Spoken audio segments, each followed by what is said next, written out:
Guys, magandang umaga sa inyong lahat. Ito, nandito kami ngayon sa bubong ng aming opisina. At matagal ang problema ito. Pagka umuulan, grabing baha sa loob. Nababasa yung ibang mga gamit namin. Kaya ito, binigyan namin ng solusyon.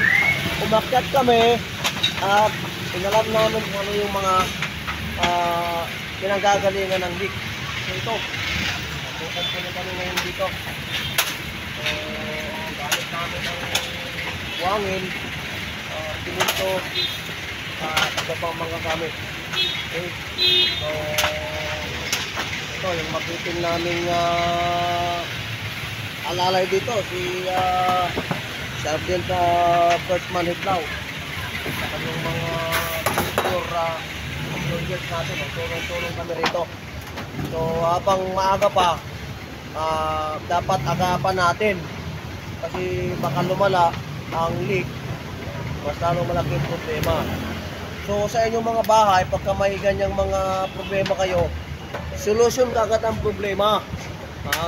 So okay, pagpapatuloy muna namin to para maayos ang problema. Salamat sa taga-video namin, si Pads, no? Your officer in the Armed Forces of the Philippines. Good luck sa iyo, ha? Okay, God bless.